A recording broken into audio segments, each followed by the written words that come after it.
একটু ভাবুন তো, সহব্যতার আধুরদূর। আমি ইরাকের কথা বলছি, এমন একটি দেশ এখানে শুধু ইতিহাস তৈরি হয়নি, এর জন্ম হয়েছিল।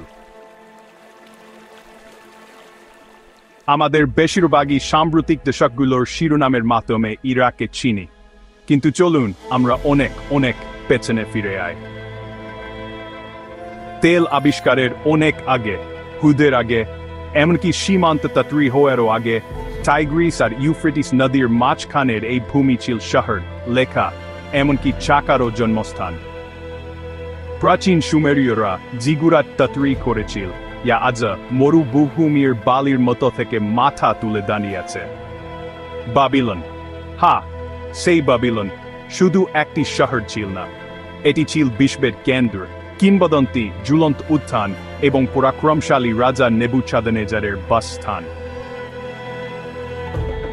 একটু দ্রুত এগিয়ে গেলে আপনি আব্বাসীয় খিলাফতকে পাবেন, যারা বাগদাদকে ইসলামিক বর্ডযুগের স্পন্দনশীল কেন্দ্রে পরিণত করেছিল।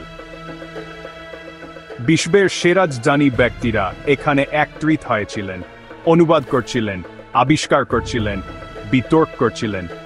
বজ্রগণিত, জ্যোতির্বিদ্যা, এগুলোর জন্য আপনি বাগদাদের কাছে কৃতজ্ঞ থাকতে পারেন। কিন্তু আসল কথা হলো, ইরাকের গল্প শুধু গৌরবের নয়, এটি শতাব্দী ধরে আক্রমণ আর উত্থান পতনের মতো দিয়ে টিকে থাকার এক গল্প। 1308 সালে মঙ্গোলরা বাগদাদকে ধ্বংস করে দিয়েছিল, ধ্বংসপ্রাপ্ত লাইব্রেরি থেকে কালি বেরিয়ে নদীগুলোকে কালো করে দিয়েছিল। তবুও কোনোভাবে জীবন এবং জ্ঞান প্রবাহিত হতে থাকে। তারপর এলো অটোমানরা, ব্রিটিশরা এবং অবশেষে স্বাধীনতা। কিন্তু শান্তি ছিল স্বল্পস্থায়ী। বিংশ শতাব্দী অভ্যুত্থান, সবগ্রাচার এবং দশকের পর দশক শুধু নিয়ে এসেছিল। থাইসিম জেরার, ইরান ইরাক যুদ্ধ, উপসাগরীয় যুদ্ধ, এই সালের আক্রমণ, প্রতিটি সংঘাত আগেরটির চেয়েও গভীর ক্ষত রেখে গেছে শহরগুলোতে, পরিবারগুলোতে, ইরাকের নিজস্ব পরিচয়। কিন্তু ইরাকের প্রাচীন ইতিহাস যদি আমাকে কিছু শেখায়, তা হলো এই ভূমি টিকে থাকে। প্রতিটি সাম্রাজ্য এটিকে দাবি করার চেষ্টা করেছিল তারা শুধু বংশাবশেষের চেয়েও বেশি কিছু রেখে গেছে। তারা সংস্কৃতি, ভাষা এবং সম্মতির স্তর রেখে গেছে।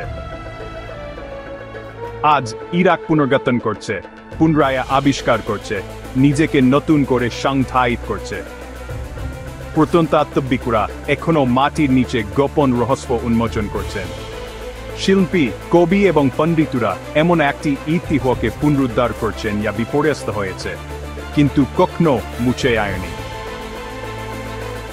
সুতরাং পরের বার এখন আপনি ইরাকের কথা শুনবেন, শুধু সংঘাতের কথা ভাববেন না। মাটির ফলক, সোনালী গম্বুজ এবং সেই সব চিন্তাবিদ ও স্বপ্নদ্রষ্টাদের কথা মনে রাখবেন, যারা এই ভূমি থেকে বিশ্বকে গড়ে তুলেছিলেন।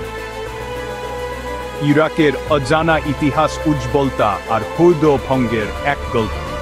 এটি মনে করিয়ে দেও এই যুদ্ধের যন্ত্রণার মধ্যেও সহ্যতার শিক্ত অনেক গভীরে প্রতীক এবং আশা কোনোভাবে সবসময় একটি পথ খুঁজে নেয়। সময়ের এই যাত্রায় আমার সাথে যোগ দেওয়ার জন্য ধন্যবাদ। ইতিহাসের আরও অজানা গল্প জানতে চাইলে কি করতে হবে তা আপনি জানেন। সাবস্ক্রাইব বোতামটি টিপুন।